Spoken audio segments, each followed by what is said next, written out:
할렐루야. 아멘. 1월 26일 청주 새삼교회 주삼큐티 온라인 새벽기도를 여러분들과 함께 드리도록 하겠습니다. 오늘도 하늘의 신령한 은혜와 땅의 기름진 복이 여러분들에게 임하시기를 축복합니다. 아멘. 함께 찬송가 309장 찬양하겠습니다.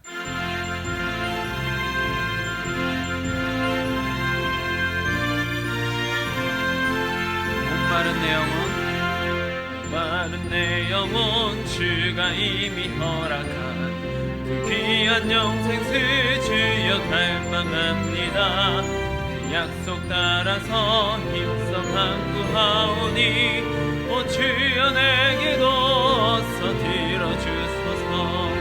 예수의 사랑, 예수의 사랑, 바다 물결같이 내게 임하니 영광의 물결에 온전히 쌓여서 내 영혼의 기쁨 한량없도다. 주 내게 약속한 금비 내려주시며 은혜의 정을은 건너편에 떠올라 그 귀한 징조가 내게 밝히 보이니 나 힘을 다하여 주께 간구합니다.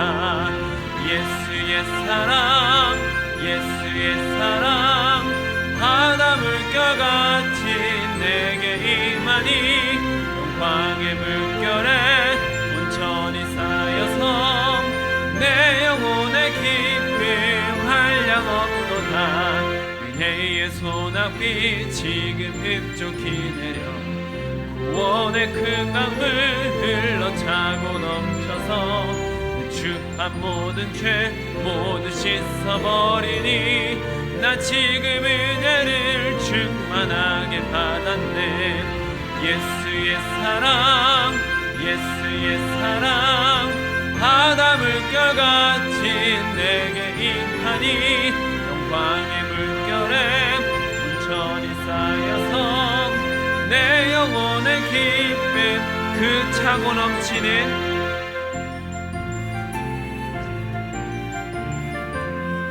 차게 밀려와 내게 만족합니다. 할렐루야로 주를 찬송하오니 내 마음의 기쁨이 항상 충만함이라. 예수의 사랑, 예수의 사랑, 바다 물결같이 내게 임하니 영광의 물결에 온전히 쌓여서 내 영혼의 기쁨. 예수의 사랑, 예수의 사랑, 예수의 사랑, 바다 물결같이 내게 임하니 영광의 물결에 온전히 쌓여서 내 영혼의 기쁨 한량없도다. 네. 이어서 우리 예수님이 말씀하시니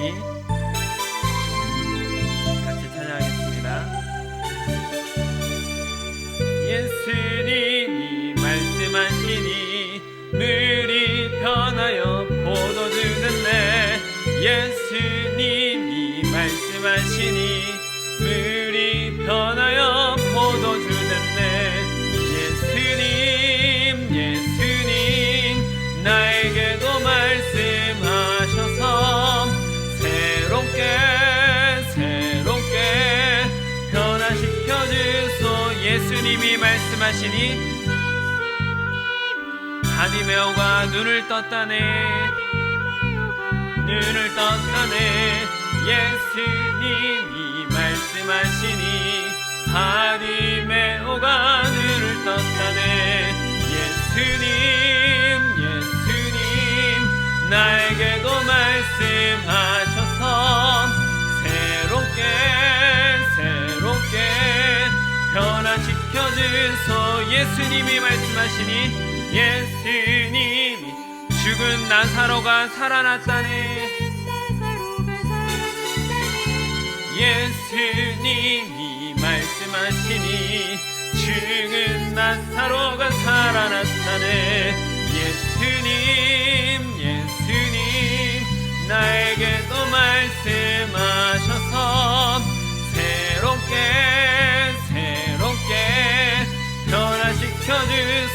예수님이 말씀하시니 거친 바다가 잠잠해졌네. 예수님이 말씀하시니 거친 바다가 예수님 나에게도 말씀하셔서 새롭게 변화시켜 주소서. 예수님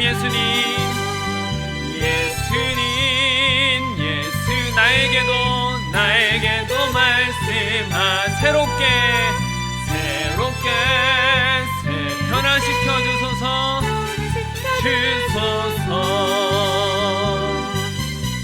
아멘. 다 함께 주기도문으로 기도하겠습니다.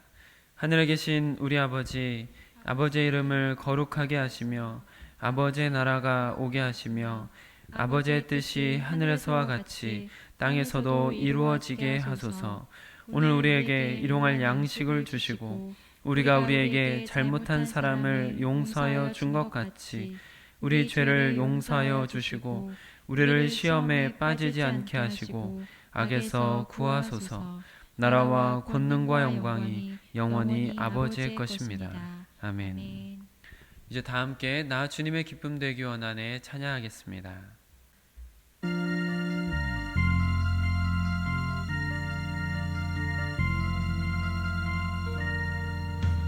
나 주님의 기쁨 되기 원하네.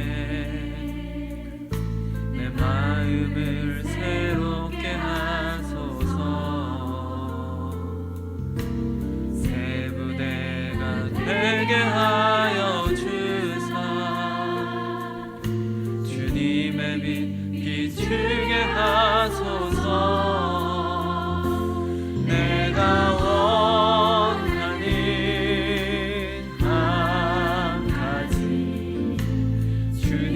기쁨이 되는 것 내가 원하는 함같이 주님의 기쁨이 되는 것.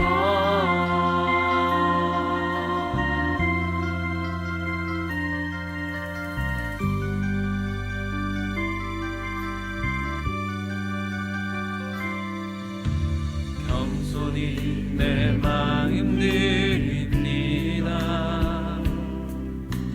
나의 모든 것 받으소서. 나의 맘 깨끗게 씻어주사 주의 길로 행하게 하소서. 내가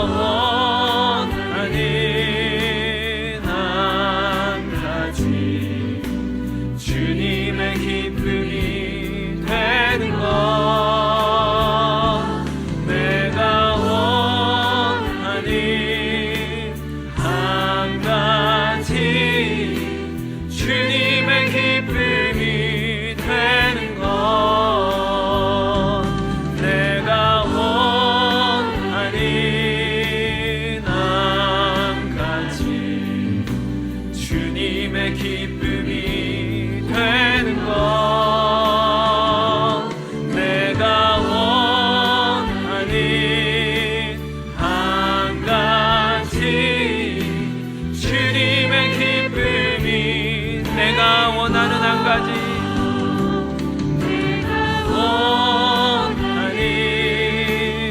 함같이 주님의 기쁨이 내가 원하는 함같이 주님의 기쁨이 되는 것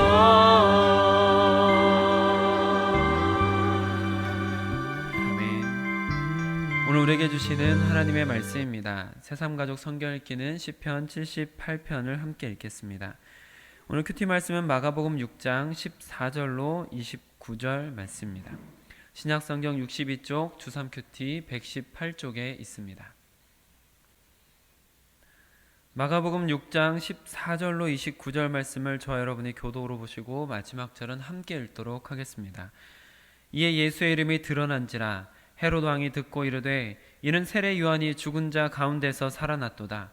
그러므로 이런 능력이 그 속에서 일어나느니라 하고 어떤 이는 그가 엘리야라 하고 또 어떤 이는 그가 선지자니 옛 선지자 중에 하나와 같다 하되 헤롯은 듣고 이르되 내가 목벤 요한 그가 살아났다 하더라.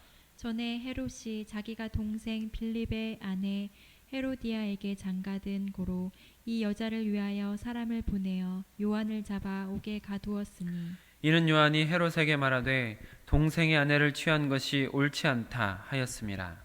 헤로디아가 요한을 원수로 여겨 죽이고자 하였으되 하지 못한 것은 헤롯이 요한을 의롭고 거룩한 사람으로 알고 두려워하여 보호하며 또 그의 말을 들을 때에 크게 번민을 하면서도 달갑게 들음이러라.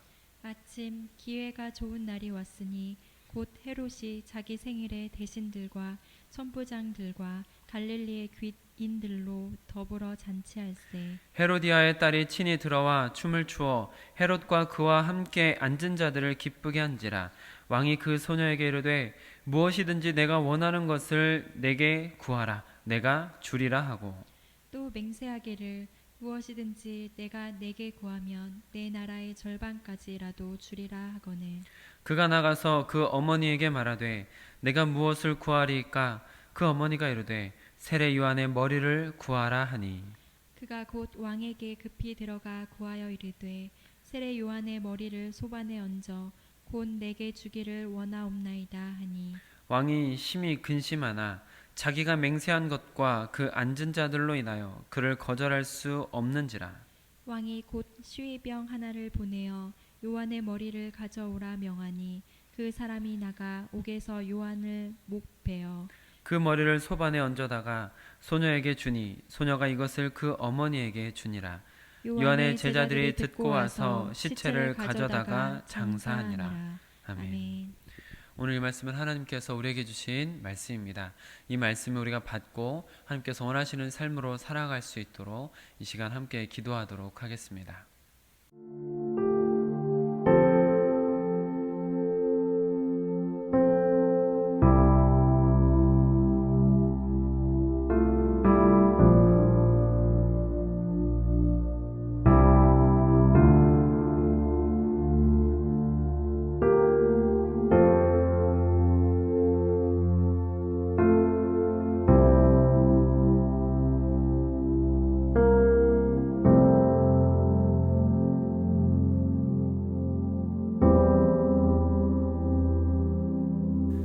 임마누엘의 하나님, 지금 우리와 함께 하시며 또한 우리의 주인 되심을 인정합니다.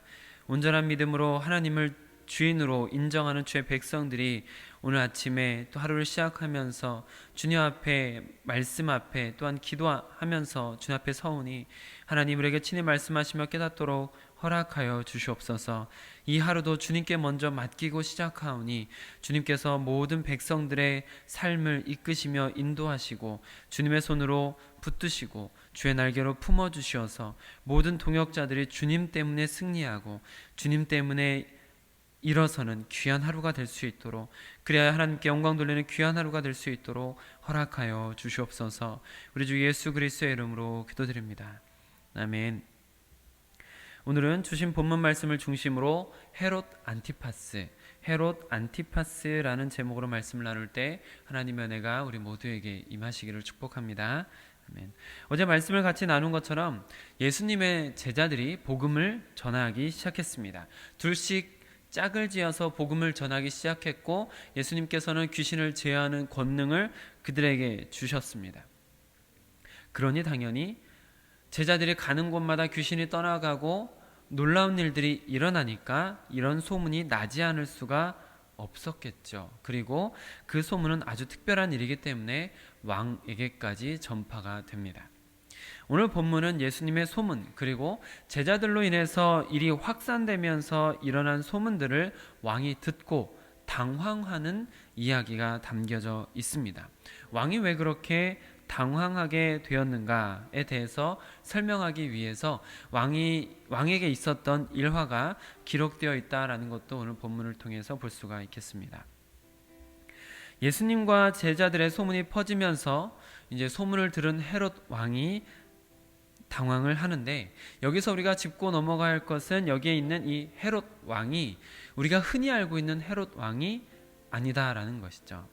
일반적으로 알고 계시는 헤롯 왕은 예수님께서 태어나실 때 동방 박사들을 속여서 아이를 잡으려고 했었던 왕, 이 헤롯 왕이죠. 그리고 그 일이 틀어지자 당시에 예수님 태어났을 당시에 2살 이하의 아이들을 다 죽였던 참 무참하고 잔혹한 왕으로 알려진 그 헤롯 왕이 아닙니다. 그 헤롯 왕은 헤롯 대왕이라고 구분이 되어지고요. 오늘 본문에 등장하는 헤롯 왕은 그 헤롯 대왕의 아들입니다. 그 헤롯 대왕의 아들인 헤롯 안티파스라는 이름을 가진 사람이 오늘 본문에 나오는 헤롯 왕인 것이죠. 그런데 이 헤롯 왕이, 헤롯 안티파스가 정식 왕으로 보기는 어렵습니다. 분봉 왕입니다. 헤롯 대왕이 나라를 지키고, 그리고 나서 헤롯 대왕이 죽은 이후에 그 나라를 4등분해서 이제 통치하게 되는데, 4등분한 것 중에 한쪽 지역을 담당한 왕이 헤롯 안티파스인 것이죠. 그래서 헤롯 안티파스가 관할하고 있었던 지역은 갈릴리 지역하고 베레아 지역입니다. 그러니 당연히 예수님에 대한 소문이 가장 먼저 들어갈 수 있었던, 또 앓을 수 있었던 왕인 것이죠. 그런데 그 헤롯 안티파스는 예수님의 소문을 듣자 한 인물이 생각이 납니다. 14절 말씀을 한번 같이 읽어보겠습니다. 시작. 이에 예수의 이름이 드러난지라 헤롯 왕이 듣고 이르되 이는 세례 요한이 죽은 자 가운데서 살아났도다. 그러므로 이런 능력이 그 속에서 일어나느니라 하고. 헤롯 안티파스가 예수님에 대한 소문을 듣고 생각난 사람이 누구입니까? 세례 요한입니다. 이것은 우리나라 말로 옛말에 도둑이 재발절인다 라는 말과 연결될 수 있는 말인 것이죠. 헤롯 안티파스는 세례 요한과의 관계에 있어서 마음에 찔리는 것이 있었습니다. 그리고 어떤 특별한 인물에 대한 소문을 듣자 그 찔리는 마음에 바로 세례 요한이 먼저 떠오른 것이죠. 그리고 그 세례 요한에 대한 생각이 지금 헤롯 안티파스를 두려움으로 몰아가고 있습니다. 15절, 16절 같이 읽어보겠습니다. 시작. 어떤 이는 그가 엘리야라 하고 또 어떤 이는 그가 선지자니 옛 선지자 중에 하나와 같다 하되 헤롯은 듣고 이르되 내가 목벤 요한 그가 살아났다 하더라. 네, 15절에서는 헤롯 왕이 14절에서 이거 요한이 살아난 거 아니야? 하고 있으니까 15절에서는 신하로 보이는 사람들이 엘리야 같습니다, 아니면 지금까지 있었던 다른 선지자 중에 하나인 것 같습니다 라고 어떻게 보면 헤롯의 마음을 좀 다독여주고 있는 듯한 느낌을 보여주고 있습니다. 그러나 그럼에도 불구하고 헤롯은 그 두려움에서 벗어나지 못하고 16절처럼 말하고 있는 것이죠. 아니, 내가 목을 뱉던 요한 그 사람인 게 살아난 것 같아 라고 말하고 있습니다. 아주 혼란스러워하면서 두려워하고 있는 모습이 보여지는 것이죠. 아마도 헤롯이 요한에게 아주 몹쓸 짓을 했기 때문에 계속해서 이렇게 마음에 걸려하고 불안해하고 있다라는 것을 알 수가 있습니다. 그 이야기가 17절부터 나오는 것이죠. 17절 시작할 때 전에 라고 말하고 있는 것처럼 이전에 헤롯과 요한 사이에 있었던 이야기를 잠시 풀어가고 있는 것을 볼 수가 있습니다. 그러면 그 전에 있었던 일은 무엇일까요? 17절을 먼저 같이 읽어보겠습니다. 시작. 전에 헤롯이 자기가 동생 빌립의 아내 헤로디아에게 장가든 고로 이 여자를 위하여 사람을 보내어 요한을 잡아 옥에 가두었으니. 네, 헤롯이 요한을 옥에 가두었습니다. 그리고 요한이 18절처럼 이야기한 것이죠. 18절도 같이 읽어볼까요? 18절 시작. 이는 요한이 헤롯에게 말하되 동생의 아내를 취한 것이 옳지 않다 하였음이라. 네, 그렇습니다. 헤롯이 지금 아내로 두고 있는 여인은 동생의 아내입니다. 헤롯의 동생인 빌립이라는 사람의 아내 헤로디아를 데리고 온 것이죠. 이것은 근친상간과 간음죄에 속하는 죄입니다. 헤롯 안티파스가 동생인 빌립의 아내를 동생이 살아있는 동안에 빼앗아서 첫 부인은 버리고 두 번째 부인으로 삼은 것이 문제가 되어서 요한이 직서를 한 것이죠. 이것은 분명히 율법에 반하는 짓입니다. 이스라엘의 분봉 왕이지만 왕으로서의 자격에 큰 문제가 있는 잘못을 한 것이죠. 그래서 세례 요한이 여러 번에 걸쳐서 이 문제에 대해서 지적을 했던 것입니다. 그렇게 계속해서 지적을 듣던 헤롯이 세례 요한을 잡아온 것이죠. 하지만 그 세례 요한이 워낙에 그 당시에 유명했던 인물이고 또 헤롯 안티파스도 세례 요한에 대한 어떤 존경심 같은 것이 있었기 때문에 선뜻 해치지는 못했습니다. 그러던 중에 21절이 이렇게 시작하죠. 마침 기회가 좋은 날이 왔으니 헤로디아에게 요한을 해칠 수 있는 기회가 왔다라는 것이죠. 헤롯의 생일에 헤롯의 딸이 그 앞에서 아름답게 춤을 추었던 것 같습니다. 그리고 그 춤을 추는 모습에 헤롯이 굉장히 흡족했습니다. 그래서 헤롯이 23절과 같이 맹세를 딸에게 하는 것이죠. 23절 같이 읽어보겠습니다. 시작. 또 맹세하기를 무엇이든지 내가 내게 구하면 내 나라의 절반까지라도 주리라 하거늘. 네, 이것은 에스더서를 읽어보신 분들은 거기서도 많이 볼 수 있었던 문구이기도 한데 표현인데 왕들이 아주 기분 좋을 때 하는 표현 중에 하나입니다. 쉽게 딸이 원하는 것이면 무엇이든 해주겠다라는 표현을 그렇게 하는 것이죠. 그리고 그 기회를 헤로디아 왕비가 세례 요한을 죽이는 기회로 삼은 것입니다. 참으로 끔찍하게 딸의 입으로 사람의 목을 베어다가 접시에 담아달라는 소원을 빌게 만들었던 것이고 실제로 그렇게 요한의 머리를 베어서 접시에 담아서 딸에게 가져다 주게 됩니다. 참으로 끔찍하죠. 그 끔찍한 죽음의 이야기는 24절 이후에 담겨져 있습니다. 이 이야기를 보면 요한이 죽은 것이 헤롯의 탓이라기보다는 아내였던 헤롯 안티파스가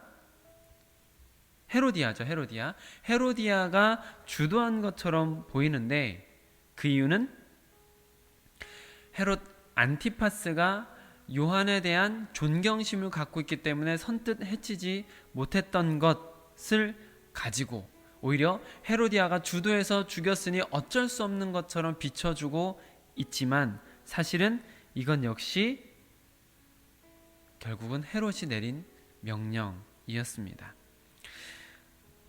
20절 말씀을 한번 같이 읽어보실까요? 20절 시작. 헤롯이 요한을 의롭고 거룩한 사람으로 알고 두려워하여 보호하며 또 그의 말을 들을 때 크게 번민을 하면서도 달갑게 들음이러라. 그렇습니다. 헤롯이 이런 마음을 가지고 있었던 것이죠. 이런 마음을 가지고 있었기 때문에 요한을 잡아왔지만 지금까지 선뜻 해하지 못하고 있었던 것인데 아내인 헤로디아의 왕비의 계략으로 요한을 죽이게 되었습니다. 헤롯 안티파스는 요한의 이야기만 들어도 죄책감에서인지 혹은 보복에 대한 두려움 때문인지 이제는 요한의 이야기만 들어도 불안감을 떨쳐낼 수가 없었던 것입니다. 왜냐하면 헤로디아 왕비의 계략이 있었다 하더라도 결국에 죽이라고 명령한 것은 자신이기 때문이죠. 헤롯 안티파스는 요한이 의로운 사람이라는 것을 알고 있었습니다. 그리고 거룩한 사람이라고 생각했습니다. 또 요한의 말을 들을 때는 크게 번민을 하면서 죄책감을 느끼기도 했습니다. 심지어 요한의 말을 달갑게 들었습니다. 요한의 말을 들으면서 괴롭기도 하고 찔림도 있었지만 그러면서도 계속해서 그 말을 듣고 싶은 어떤 내적 갈등들이 계속해서 이어지면서 헤롯에게는 더 듣고 싶은 달콤한 이야기로 자꾸 듣고 싶은 어떤 심리적 만족을 주는 이야기였던 것 같습니다. 이 부분만 놓고 본다면 헤롯은 어떤 사람일 가능성이 높다라고 여겨지십니까? 하나님의 말씀을 들으면서 찔리기도 하고 번민하고 또 말씀을 전하는 사람은 의로운 사람, 거룩한 사람을 생각하면서 그 말씀을 계속해서 달게 듣는 사람, 어떤 사람처럼 여겨지십니까? 하나님의 말씀을 들을 때 모든 사람이 찔림을 경험하는 것은 아닙니다. 하나님의 말씀을 들으면서 모든 사람이 자신의 죄를 괴로워하거나 회개하지는 않습니다. 모든 사람이 하나님의 말씀을 들을 때 달게 듣는 것도 아닙니다. 하나님의 말씀을 전하는 사람을 의로운 사람 혹은 거룩한 사람으로 생각하는 것도 자주 있는 일이 아닙니다. 그렇게 생각을 해보면 헤롯 안티파스라는 이 사람은 하나님의 말씀에 열려있고 깨어있고 그 마음이 하나님의 말씀에 어떤 자극을 받고 반응도 일어나고 있다는 것을 볼 수 있습니다. 그러나 거기까지입니다. 네, 거기까지입니다. 왜 그렇습니까? 그의 태도 때문입니다. 요한을 존경하는 듯 하지만 그를 체포했고 요한의 말에 찔림이 있고 크게 번민했지만 자신의 그 잘못된 결혼 관계를 정리하지도 않았고 요한의 말을 두려워하고 그를 보호하려고 했지만 결국 그의 목을 베라고 명령한 사람이 헤롯 안티파스입니다. 표리부동이라고 해야 할까요? 신앙적인 자세를 보이는 듯 하지만 신앙적인 모습이 나타나고 있지만 실은 전혀 신앙적이지 않은 삶의 모습, 이게 헤롯 안티파스의 모습입니다. 마치 4가지 땅에 떨어진 씨앗 중에 가시덤불에 떨어진 씨앗처럼 싹이 나는 듯 했지만 또 자라나는 듯 했지만 여러 가지 현실적인 고민들을 넘어서지 못한, 예수님께서 이렇게 말씀하셨죠. 세상의 염려와 재물의 유혹과 기타 욕심이 들어와 말씀을 막아 결실하지 못하게 되는 자요. 말씀을 달게 받은 듯 하지만 여러 가지 염려, 유혹, 욕심으로 인해서 아무 결실이 없던 사람이 바로 헤롯 안티파스입니다. 마치 영화 같은 것을 보면은 우리가 영화를 보다가 감정적으로 어떤 격앙되는 것이 오거나 후회하거나 혹은 반성되는 마음이 생기기도 합니다. 근데 그 정도까지인 것이죠. 말씀이 유흥거리, 심리적 만족을 주는 도구 정도에 그치고 있었던 것입니다. 그의 삶에는 어떤 열매로 맺혀지지도 않은 것이죠. 사랑하는 동역자 여러분, 전에 여러분들에게 설교로 말씀을 드리면서 우리는 많은 설교에 노출되어 있다라는 것을 말씀을 드렸었습니다. 많은 말씀을 들을 수 있는 좋은 환경에 살고 있다라는 것을 말씀을 드렸었습니다. 그러나 정말 중요한 것은 그 말씀들로 인해서 내 삶에 어떤 열매가 있느냐라는 것이죠. 이렇게 우리가 큐티를 매일 하는 것은 귀를 즐겁게 하거나 성경에 대한 지식을 늘려가고자 하는 것이 궁극적인 목표는 아닙니다.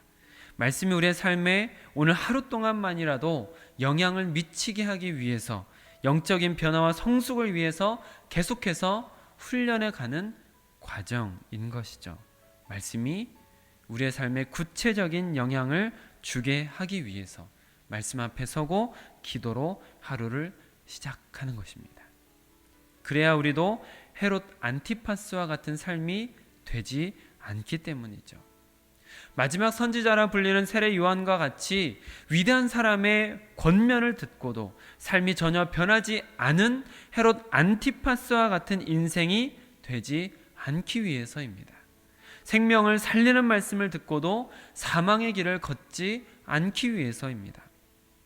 부디 동역자 여러분들께서는 말씀을 듣고도 망하는 자가 아니라 듣고 삶을 돌이켜 사는 인생, 행함으로 믿음이 온전케 되는 인생, 아름다운 결실이 있는 인생이 되시길 우리 주 예수 그리스도의 이름으로 축복합니다. 아멘. 함께 기도하겠습니다.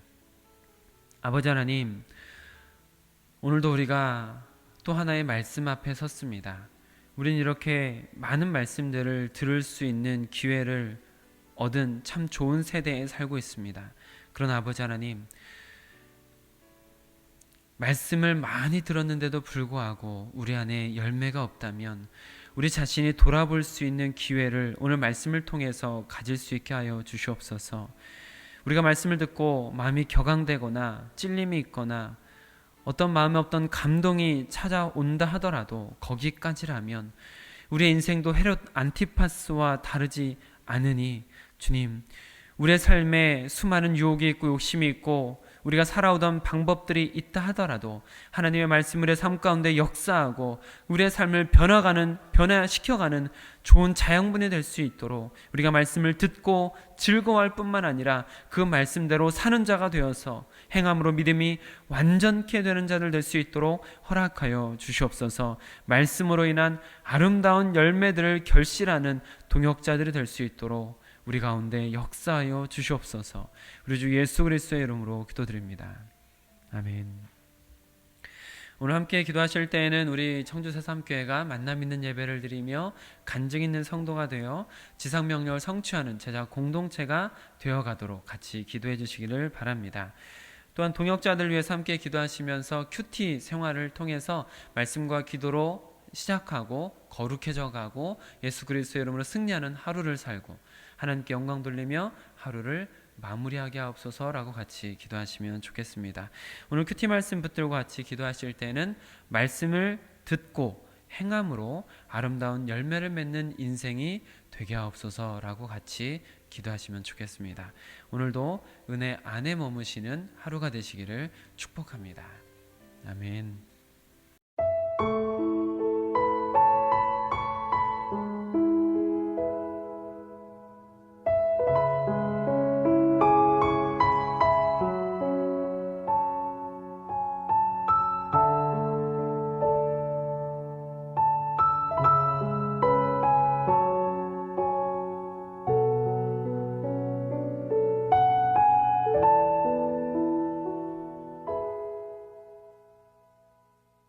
주발 앞에 무릎 꿇고 그 사랑에 남기네. 어떤 말도 그 어떤 소리도 그 발 앞에서 잠잠해지네.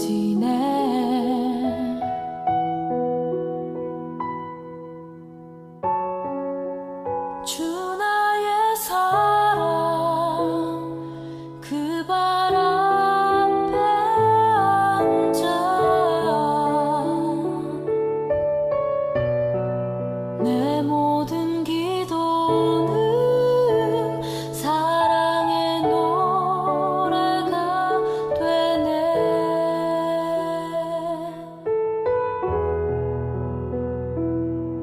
주의 옷자락 만지며 주의 두 팔을 씻기며 주님 그 발에 입 맞추며